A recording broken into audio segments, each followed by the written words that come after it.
প্রতি মিনিট প্রতি সেকেন্ড হীরা মণি মুক্তা জহরতের চাইতেও কোটি গুণ বেশি দাম, কোটি গুণ বেশি দাম। আল্লাহ তাআলা সেই মহিমান্বিত রমজান আমাদের সামনে আনতেছেন। আর মাত্র 18-19 দিনও বাকি নাই।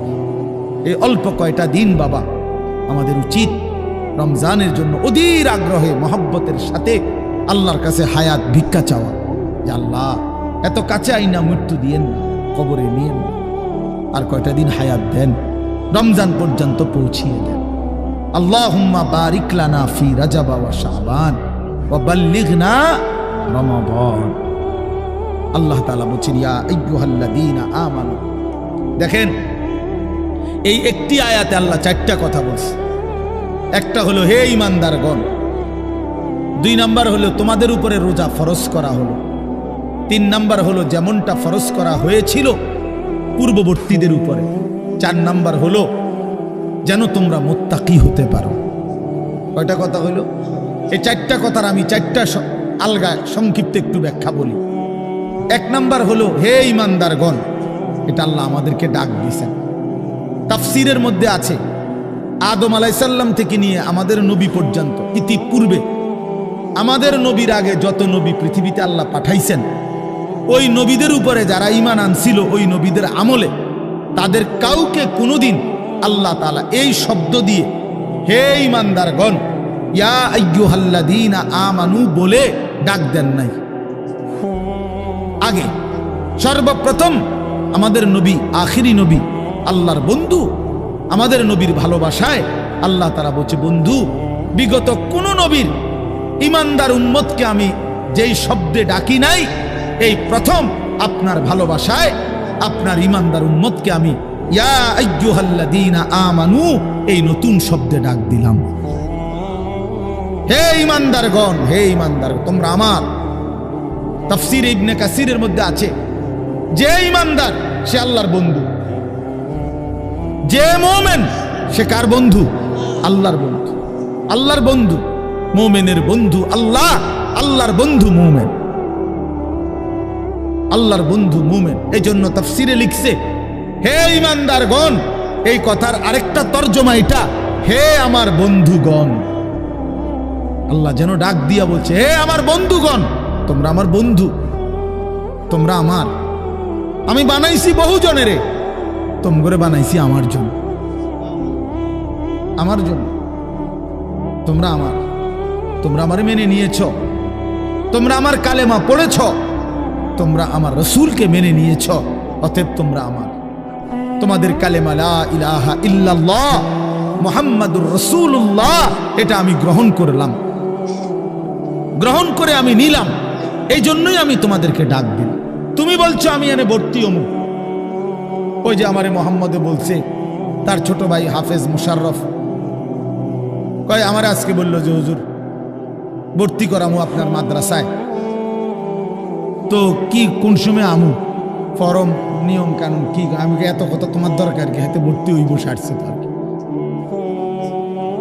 তার মানে আমি বলতে চাইছি তারে কি বুঝাইলাম, তোমার এত নিয়ম কানুনের দরকার কি? আমি তারে নিলাম, খালাস, আমি ভর্তি নিলাম। তাইলে অর্থ হইল আল্লাহ তাআলা বলছেন বান্দা তোমার কালেমা আমি নিলাম, তোমার ঈমান আমি নিলাম, এজন্য আমি তোমারে মুমিন বলে ডাক দিলাম। আল্লাহ কাউকে নিজের করে ডাক দেওয়া, খোদার কসম, এটা তার জীবনের সবচেয়ে বড় পাওয়া। যদি দিল থাকতো তাইলে আমরা বুঝতাম।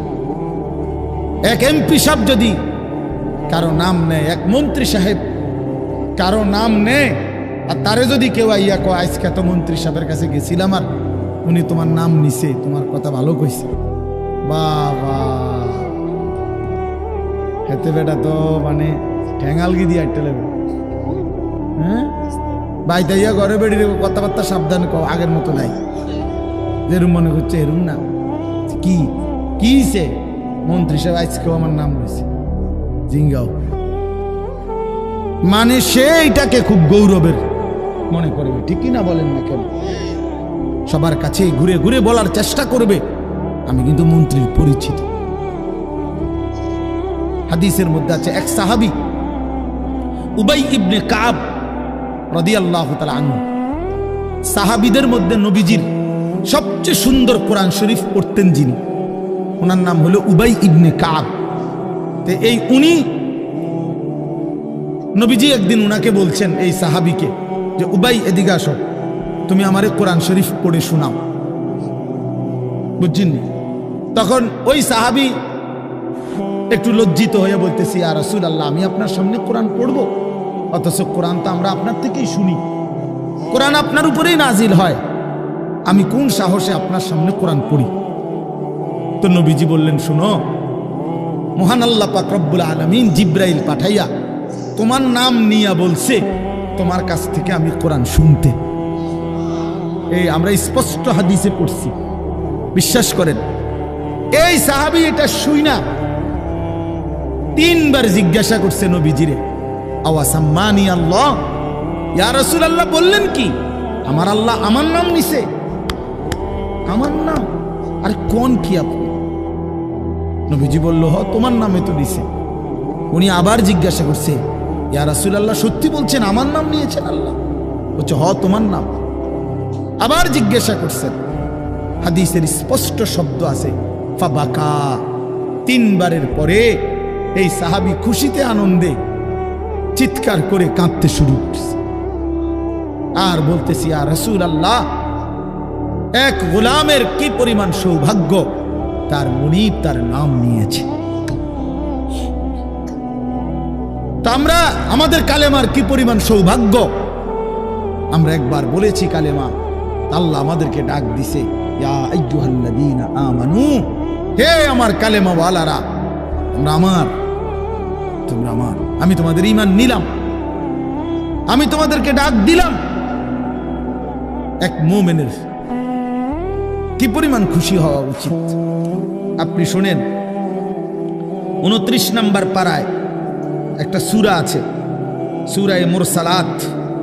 এই যে এর আগে একটা সূরা আছে, সূরা দাহার, কোরআনুল কারীমের 76 নম্বর সূরা, 2 পৃষ্ঠাওয়ালা ছোট সূরা।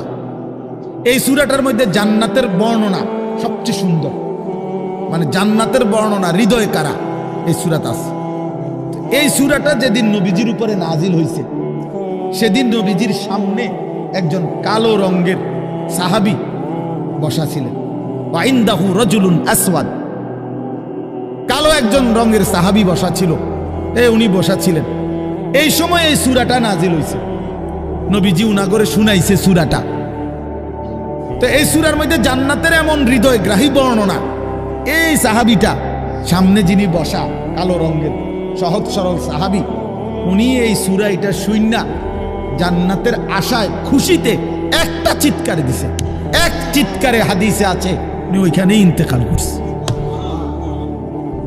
এখানে তখন আল্লাহর নবী বলেন, ওয়াল্লাহি লাকাদ আখরাজা নাফসা সাহিবিকুমুশ শাওকু ইলাল জান্নাহ। নবী বলেন, আল্লাহর কসম, জান্নাতের প্রবল আকাঙ্ক্ষায় তোমাদের বন্ধু জীবন দিয়ে দিল। निकल जाए दम तेरे कदमों के नीचे, यही दिल की हसरत, यही दिल की आरज़ू है। এটা উর্দু শের আর কি, অর্থ হলো, হে প্রিয়তম, তোমার পায়ের নিচে জীবন দিলাম, জান দিয়ে দিলাম, আর এটাই ছিল আমার সারা জিন্দেগীর তামান্না, দিলের আকাঙ্ক্ষা, যে তোমার জন্য আমি জীবন দেব, আর সেটাই দিয়ে দিলাম। নিকল যায় দম তেরে কদমোं के नीचे, তোমার কদমের নিচে আমার জান গেল। यही दिल की हसरत, এটাই ছিল দিলের আকাঙ্ক্ষা। এজন্য আজকে ছেলেরা কোথায় জীবন শেষ করে দিচ্ছ? এমন সুন্দর জীবন, এমন সুন্দর যৌবন, আহা, শক্তির টাইমটা, জীবনের সক্ষমতার সময়। ছোটবেলা তো ভাইয়া দুর্বল, বৃদ্ধ বয়সটাও দুর্বল। তোমাদের অনেক কিশোর নওজোয়ান একজনের গায়েও চাদর নাই, কিন্তু মুরব্বী সবগুলোর গায়ে চাদর। দেখো চাকায়া, এই চাচারা তো আমার সব পরিচিত চাচা। অর্থ হইল এই বৃদ্ধের এই দুর্বলতা তাকে চাদর গায়ে দিতে বাধ্য করেছে। তার শরীরে শীতের অনুভূতিটা বেশি, ঠিক কিনা বলেন না কেউ? কিন্তু তোমরা নওজোয়ান, তোমাদের অধিকাংশ কারো গায়ে চাদর নাই। তোমরা দেখো ভাইয়া, আমার গায়ে কোনো চাদরই নাই। তাইলে বুঝাইতে চাইলাম এই শক্তির সময় যৌবন। যৌবন যুবক চাইলে পাহাড় কাইটা সমান করতে পারবে। যুবক চাইলে সাগর নদী মাটি দিয়ে ভরাট করে দিতে পারবে। একটা এলাকার যুবক ছেলেরা যদি চায় সবার হাতে হাতে মদের বোতল পৌঁছাই দিতে পারবে। একটা সমাজের ছেলেরা যদি চায় সবার হাতে হাতে নামাজের মুসল্লাও তুলে দিতে পারবে। অতএব ছেলেরা, তোমরা যারা যুবক আয়োজন করছো, আমি তোমাদের উৎসাহ দেই, একটু আগাও, এখানে থাইমা যাইও না। একটা মাহফিল করছি, এক ফোটলা বিরিয়ানি খাওয়াই দিছি, খালাস না বন্ধু, একটু আগাও। তোমরা আবার বসো, যে কয়জনে মাহফিলের আয়োজন করছো তোমরা আবার বসো, যে আমরা কেমনে একটু ভালো হইতে পারি, একটু চরিত্রবান হইতে পারি, আমরা কেমনে নিজেরা নামাজ ধরতে পারি। একটু যদি হিম্মত করো যুবক, ইনশাআল্লাহ ভালো হবে। শনিবার দিন আমি আমার মাদ্রাসায় এই শনিবারে সকাল 10টা থেকে বিকাল 4:30 পর্যন্ত এইবারই প্রথমবার আমি আলাদা 16 বছর থেকে 30 বছরের নিচে যাদের বয়স, এই কিশোর যুবকদের জন্য আলাদা ইসলাহি মজলিসের আয়োজন করছিলাম। আমার শায়েখ আল্লামা মুফতি মুশতাকুর নবী সাহেব বয়ান করছেন, আল্লামা মুফতি আমজাদ হুসাইন সাহেব বয়ান করছেন, হযরত মাওলানা মুফতি ইউসুফ বিন ইকবাল বয়ান করছেন, আমাদের কুমিল্লা ক্যান্টনমেন্টের বড় একজন শিশু বিশেষজ্ঞ ডাক্তার মিজানুর রহমান উনি বয়ান করছেন, আমি নিজে কিছু কথা বলছি।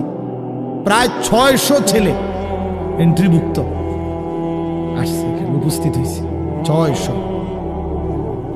সন্দ্বীপে, চট্টগ্রামে আমরা প্রতি বছর সন্দ্বীপ যাই, সেখানে 4টা-5টা ছেলে ফজরের নামাজের জন্য, তারা বন্ধু কলেজের ছেলে, 4-5 জন ছেলে মাত্র। ওরা একদিন সিদ্ধান্ত নিছিল, ওরা সবসময় ফজরের নামাজ পড়তো, তো ওরা একদিন সিদ্ধান্ত নিছে যে ফজরের পরে তারা সন্দ্বীপ তো সাগরের পারে, তো সাগরের পারে হাঁটতো তারা। তো তারা একদিন সিদ্ধান্ত নিছিল আজ থেকে 1 বছর আগে, যে আমরা সকালবেলা না হাইটা চলো আমরা বন্ধুদেরকে ফজরের জন্য জাগাই, ফজরের ক্যাম্পেইন করি, ফজরের জন্য গণসংযোগ করি। এই 4-5 জন ছেলে উদ্যোগ নিয়ে শুরু করছে। ঠিক 1 বছরের মেহনতে এই গত নভেম্বর, 24 সালের নভেম্বরে আমি গেছি মাহফিলে, ওইখানে তারা আমার লিস্টেড, ফজরের পরে আমি তাদের জন্য আলাদা বয়ান করছি, তাদের আলাদা মাহফিল হয়েছে ফজরের পরে। মানে রাতে আমি যেই প্যান্ডেলে ওয়াজ করছি ওই প্যান্ডেলটা তারা সকালের জন্য আবার ভাড়া নিছে। বুঝেন না এই কথা? আমি ওখানে ছিলাম, আর ওখানে রাত্রে আসা যায় না, ওইটা সন্দ্বীপে স্পিড বোট দিয়ে আইতে যাইতে হয়, তো রাইতে আওয়ানোর সিস্টেম নেই, থাকতে হয়। এই জন্য ফজরের পরে আবার বয়ান করছি 1.5 ঘন্টা। তো ওরা, আমি বললাম এত ভোরে ছেলেরা আইবুনি, কয় হুজুর আসবেন ইনশাআল্লাহ, আপনি দেখেন। তারা আমারে দেখাইছে কাগজে কলমে লিস্টেড করা প্রায় 4,500 ছেলে এখন ফজরের নামাজ জামাতে। যুবক চাইলে কি না পারে, যুবক চাইলে ভাঙতে পারে, যুবক চাইলে গড়তে পারে, যুবক চাইলে বুলডোজার দিয়ে সমান করে লাইতে পারে, সমান করে ফেলতে। আবার সেই ভাঙার উপরে যুবক চাইলে গড়তেও পারে। আল্লাহ তাআলা নওজোয়ানের শরীরে অসম্ভব হিম্মত দান করছে, অসম্ভব হিম্মত। এই জন্য বাপ, আমি যুবক যারা তাদেরকে উৎসাহিত করলাম।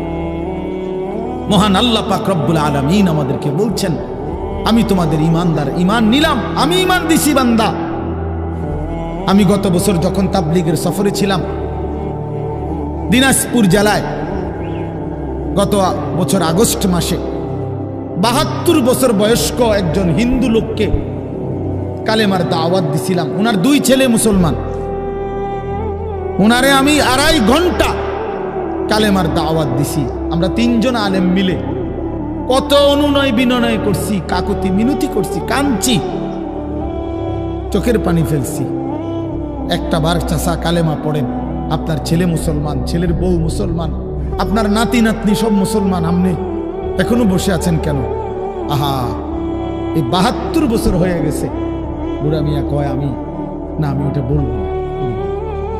বলে নাই। আমি আমার সাথীদের কাছে, আমার ২৬ জন সাথী নিয়ে চিল্লাই গেছি, ১৬ জন আলেম, এক চিল্লা সফরে ৯৫০ মানুষ আল্লাহর রাস্তায় বের হয়েছে চিল্লার জন্য। আলহামদুলিল্লাহ, আল্লাহই করাইছে। তো বলতেছিলাম, আমি সাথীদের কাছে এসে বলছিলাম যে দেখেন, ৭২ বছর বয়স হয়ে গেছে, এক আল্লাহর বান্দা তার জবান দিয়া কোনোদিন তার মালিকের নামটা বলবে।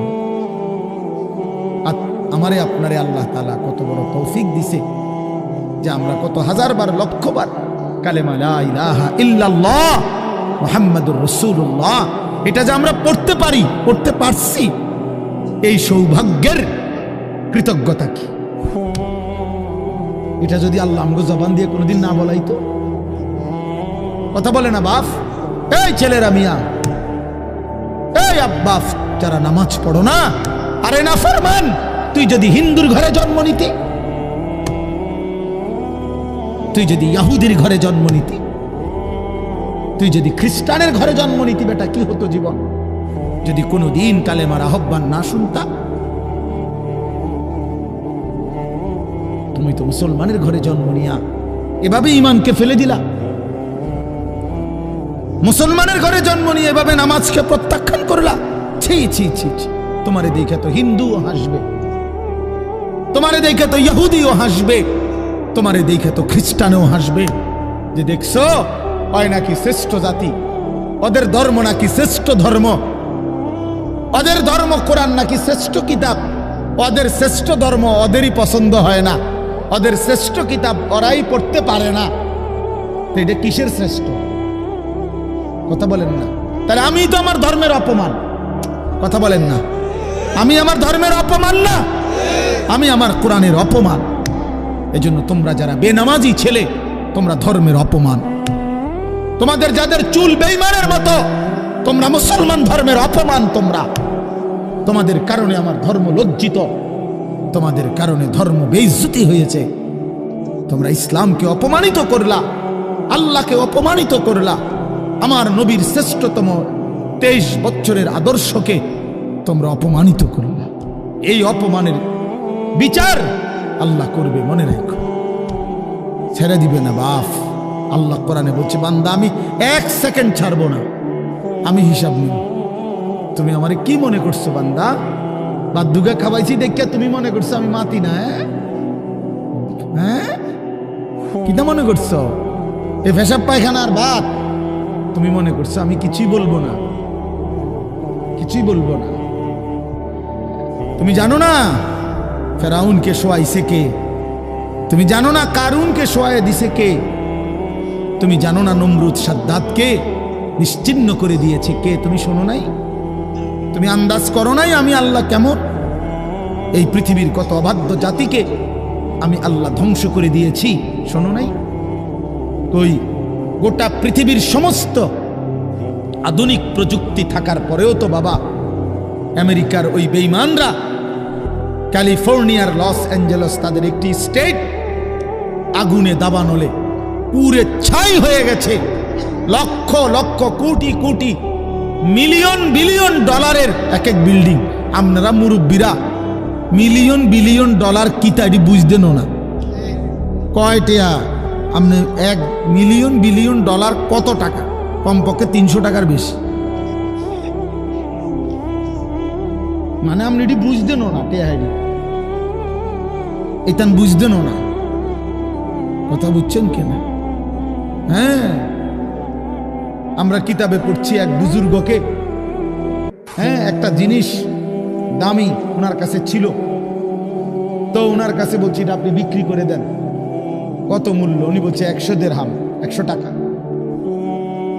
তখন উনি যখন বিক্রি করে দিছে, ওনারে 100 দিরহাম দিছে। তো অন্য কেউ ওনারে পরে বলছে, হায় হায় জনাব, আপনি তো বহুত বড় ঠকছেন, মাত্র 100 টাকা দাম চাইলেন, এটার দাম তো আরো অনেক।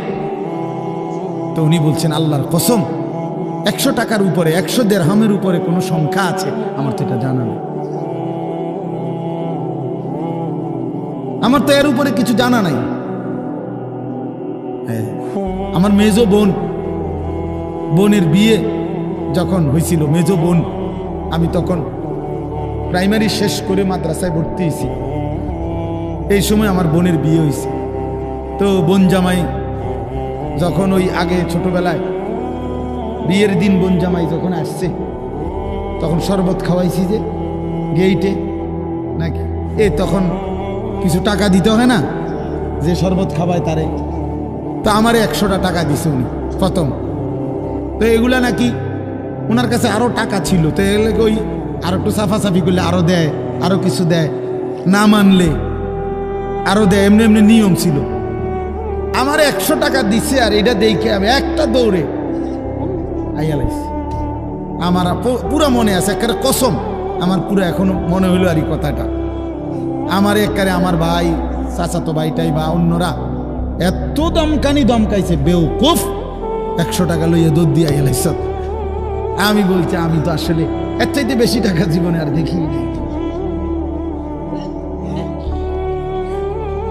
তো বলতে চাইলাম, হাজার হাজার কোটি কোটি মিলিয়ন ডলারের এই বাড়ি ভবন, এগুলো পৃথিবীর সর্বাধুনিক প্রযুক্তি দিয়ে, অত্যাধুনিক প্রযুক্তি থাকা সত্ত্বেও, আধুনিক সরঞ্জামাদি থাকার পরেও বাপ আল্লাহর দেওয়া আযাবে আগুনে যখন জ্বলছে, এই কয়দিন হইল কোনো বেঈমানে 1 সেকেন্ডের জন্য আগুন নিভাইতে পারে নাই। 14,000 ফায়ার সার্ভিস কর্মী একসাথে আপনার পানি দিছে, আরো বাড়ে, আগুন আরো বাড়ছে। তার মানে বোঝা গেল বাবা, পৃথিবীর কারো শক্তি মূলত কোনো শক্তি না, আল্লাহ শক্তির সামনে, আল্লাহর ফয়সালার সামনে। আল্লাহ যদি ভালো রাখে তাইলেই ভালো থাকা।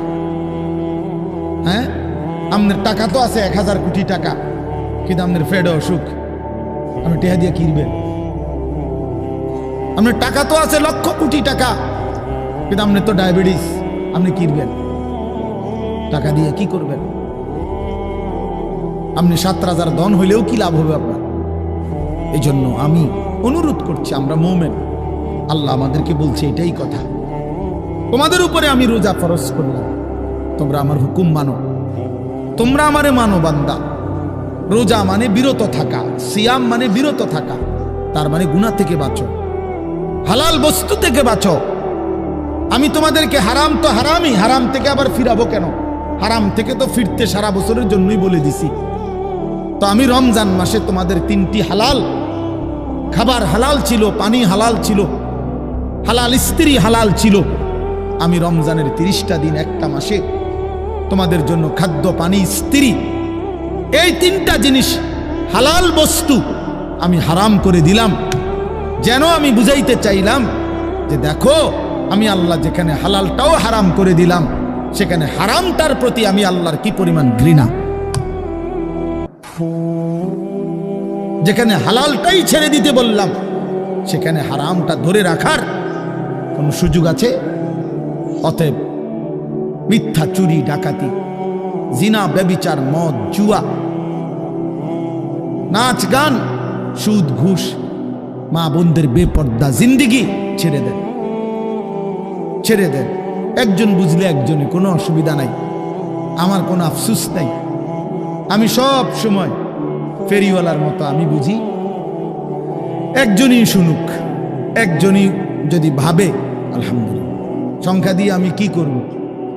বুঝেন না? 10 কোটি মানুষ আমারে মনে করেন আলগি দিছে, তো কি এটা আমার কবর রাজাব মা। বাংলাদেশের একেবারে মনে করেন 50 লাখ লোক আমার চিনে, তো কি এতে আমার কবর রাজাব মা। তো আর কি, পরিচিতি, অপরিচিতি, জনপ্রিয়তা, এগুলো কোনো বিষয় না, এগুলো কোনো মুখ্য বিষয় নয়। বিষয় হলো আল্লাহর কাছে গ্রহণ হওয়া, আখিরাতের মুক্তি পাওয়া, জাহান্নাম থেকে মুক্তি পাওয়া। অতএব আজকে এতটুকুই মূল কথা। আমরা প্রত্যেকেই এটা ভাবি, আমরা মুমিন। প্রিয় ভাই বলেন, আমরা এখানে যারা এখন বসছি, রাত 12টা বাজে, আমার কথা শেষ, নীরবে 1টা মিনিট ইনসাফের সাথে ছেলেরা, বাবা বলো তুমি মুসলমান কিনা? না, ছেলেরা আলাদা বলো, বাবা কও তোমরা মুসলমান কিনা? প্রিয় বাপ বলো তুমি মুসলমান কিনা, তুমি মুসলমানের সন্তান কিনা। তাইলে তুমি সিদ্ধান্ত দাও আজকে। বয়স্ক যারা আছেন তারা আপনারা বসা থাকেন, কিন্তু তোমরা যারা 30 বছরের নিচে ছেলে, তোমাদের বয়স বুঝে শুনে ধোঁকা দিও না, আল্লাহর সাথে ধোঁকা করো না, আল্লাহর সাথে মস্কারি করো না। হাদিসের মধ্যে আছে এক লোক নবীজির সামনে বাম হাত দিয়ে খাইতেছিল, মুসলিম শরীফের হাদিস। নবীজি তারে বলছে ডান হাতে খাও, তখন সে বলছে আমি ডান হাতে খাইতে পারি না। নবীজি বলছে তাইলে আর পারবাও না। কসম আল্লাহর, ওই হাদিস আছে। সাহাবী বলে ওই লোক আর কোনোদিন ডান হাত মুখের কাছে আনতে পারে নাই, কারণ সে তো মূলত মিথ্যা বলছিল, অহংকার করে বলছিল। এই জন্য আমি অনুরোধ করছি, তোমরা যারা 30 বছরের নিচে আছো ছেলে বাবা, তোমরা দিল থেকে বুঝে শুনে তোমরা নিয়ত করে দাঁড়াও, যে এই কথার নিয়তে দাঁড়াও যার ভাল লাগে যে আমি ইনশাল্লাহ চেষ্টা করুম ফজর সহ 5 ওয়াক্ত নামাজ পড়তে। তুমি সিদ্ধান্ত নিয়ে বলো যে আমি চেষ্টা করব, আমি নারী ছবি, অশ্লীল দৃশ্য থেকে, মোবাইলের অশ্লীল ছবি থেকে নিজেকে বাঁচাইবার নিয়ত করলাম, সিদ্ধান্ত করলাম। আল্লাহ তৌফিক দিলেই তো পারবা, ঠিক কিনা বলেন না কেন? অতএব নিয়ত করে হিম্মতের সাথে যে আসলেই হুজুর আমি দিল থেকে বললাম, এই নিয়ত করে দাঁড়াও। যার ভাল লাগে দাঁড়াও, কোনো বাধাবাধকতা নাই, যার মন চায় দাঁড়াও, আমার কোনো জোরাজুরি নাই। বাকি তুমি দিল থেকে বলো, মন থেকে মনে নিয়ত করো, তোমার দিলে তুমি।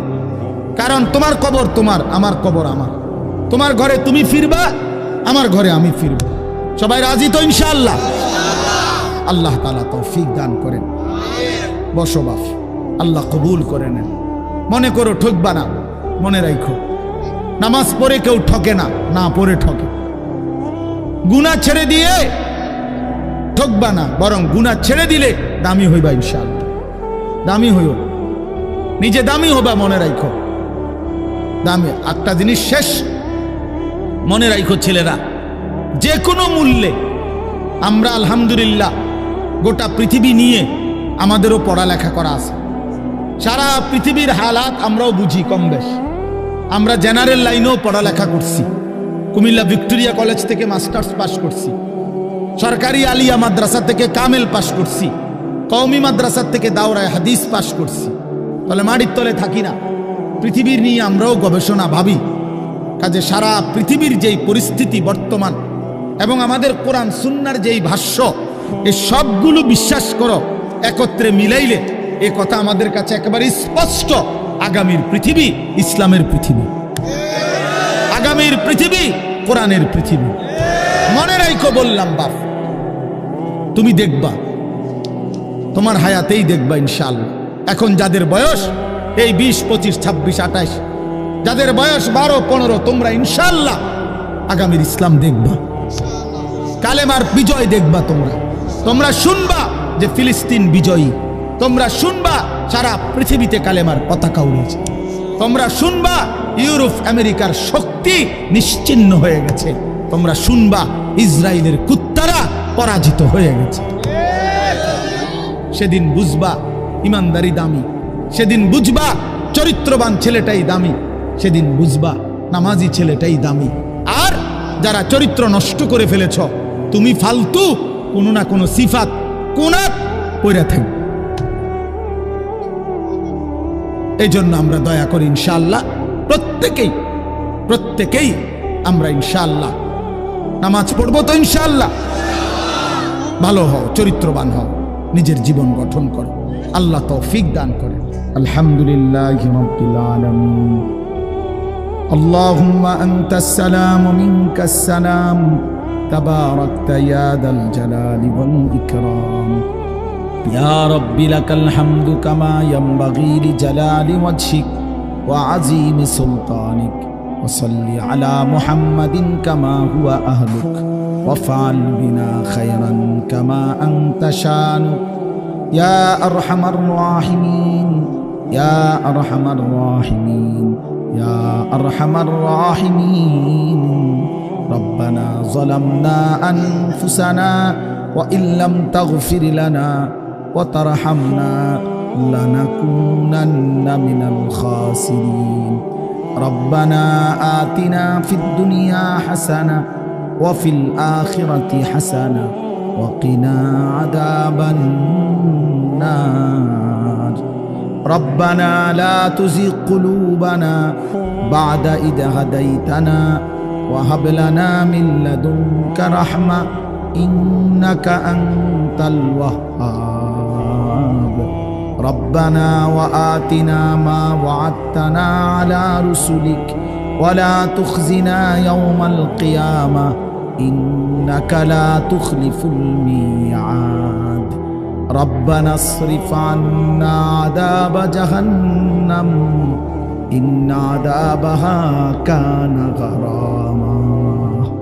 إنها ساءت مستقرا ومقاما رب ارحمهما كما ربياني صغيرا رب ارحمهما كما ربياني صغيرا ربنا هب لنا من أزواجنا وذرياتنا قرة أعين واجعلنا للمتقين إماما مولاي كريم رب كريم মেহেরবান মাওলা রাত গভীরে আমরা গুনাহগার গোলাম আপনার শাহী দরবারে হাত উঠাইলাম অনেক বেশি গুনাহ মাওলা পেছনের জিন্দেগি নাফরমানিতে ভরা মাওলা অন্ধকারেই জীবন নাফরমানিতে ভরে গেছে মাওলা আল্লাহ চোখ বন্ধ করলেই ভয় হয় ঘুম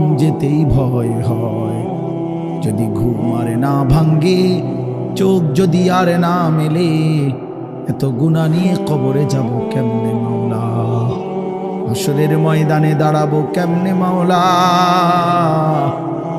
নবীজির সুপারিশ চাইবো কেমনে মাওলা হাউজে কাউসারের পানি তো মিলবে না মাওলা আপনি মাফ করে দেন মাফ করে দেন আজই মাফ করে দেন এখনই মাফ করে দেন হায়াতে থাকতেই মাফ করে দেন কবরে যাবার আগেই মাফ করে দেন আপনি রহমান আপনি রহিম আপনি গফফার আপনি গফুর আপনি মাফ করে দেন আযাব দিলে আপনার কোনো লাভ নাই মাফ করে দিলে আপনার কোনো ক্ষতি নাই মাফ করিলে আপনার কমবে না মাফ না পেলে আমাদের উপায় থাকবে না আল্লাহ মাফ করে দেন দেন মাওলা আমার এই মাফ করে দেন আমার এই মাফ করে দেন আমার বন্ধুদেরকে মাফ করে দেন আমার বাবাদেরকে মাফ করে দেন আমার নওজোয়ান ছেলেদেরকে মাফ করে দেন আল্লাহ নওজোয়ান ছেলেরা বোঝে নাই মাওলা গুনাহ তো করেই ফেলেছে মাওলা আজ আপনি মাফ করে দেন আপনার ভালোবাসায় দাঁড়িয়েছিল আপনার ভালোবাসায় দাঁড়িয়েছিল মাওলা আপনি এই দাঁড়ানো কবুল করে নেন ছেলেগুলোকে নামাজি বানিয়ে দেন চরিত্রবান বানিয়ে দেন মোবাইলের আসক্তি থেকে বাঁচান নারীর আসক্তি থেকে বাঁচান জিনা ব্যভিচারের আড্ডা থেকে বাঁচান মদ জুয়ার আড্ডা থেকে বাঁচান আমার সন্তানদেরকে ফিরাইয়া দেন আমার ভাইদেরকে ফিরিয়ে দেন আমার সন্তানদেরকে ফিরিয়ে দেন বাবা চাচা বয়স্কদেরকে আরো বেশি নেক আমলের তৌফিক দেন মা বোনদেরকে পর্দা পুশিদা দান করেন সমস্ত কবরবাসীদেরকে মাফ করে দেন কিয়ামত পর্যন্ত কবরের আযাব মাফ করে দেন অসুস্থ বিমারি যারা শিফা করে দেন প্রত্যেকের কামাই রুজিতে হালাল বরকত দান করেন বিদেশের জমিনে প্রবাসে যারা সহি সালামতে নিরাপদে রাখেন মাওলা যে যেই মাকসাদে দোয়া চেয়েছে সকলের নেক মাকসাদ পূরণ করে দেন আল্লাহ ছেলেদের আয়োজন মসজিদ কমিটির আয়োজন মহল্লাবাসীর আয়োজন এই মাহফিলখানা কবুল করে নেন মাহফিলের প্রতিটা দান সাদাকা বুদ্ধি সহযোগিতা পরামর্শ সব কিছুর উত্তম বিনিময় দান করেন আল্লাহ সকলকে কবুল আর মনসুর করে নেন উলামায়ে কেরামকে হায়াত দারাজ করেন সকলের উপরে রহম করম করেন প্রত্যেকের নেক মাকসাদ আপনি পূরণ করে দেন আল্লাহ অভাব দূর করে দেন রমজান পর্যন্ত হায়াত ভিক্ষা দান করেন আল্লাহ রমজান পর্যন্ত পৌঁছিয়ে দেন, পৌঁছিয়ে দেন, পৌঁছিয়ে। আর অল্প কয়েকটা দিন মাওলা, বঞ্চিত কইরেন না, মাহরুম কইরেন না, এতটা কাছে এনে কবরে নিয়েন না মাওলা। আল্লাহুম্মা বারিক লানা ফি রাজাব ওয়া শাবান ওয়া বাল্লিগনা রমাদান ওয়া বাল্লিগনা রমাদান ওয়া বাল্লিগনা রমাদান। আল্লাহ রমজান পর্যন্ত পৌঁছাইয়াই দেন, হায়াত ভিক্ষাই দেন। আল্লাহ রমজানের চাঁদ দেখাইয়েন মাওলা, রহমত মাগফিরাত নাজাত নসিব করিয়েন। আল্লাহ সারা দেশ কবুল করে নেন, সারা পৃথিবীর মজলুম মুসলমানকে বিজয় দান করেন। আল্লাহ ফিলিস্তিনের বিজয় দান করেন, ইসরায়েলের ইহুদি বেঈমানদেরকে ধ্বংস করে দেন। রব্বির হামহুমা কামা রব্বায়ানি সগীরা। সুবহানা রাব্বিকা রাব্বিল ইজ্জাতি আম্মা ইয়াসিফুন ওয়া সালামুন আলাল মুরসালিন।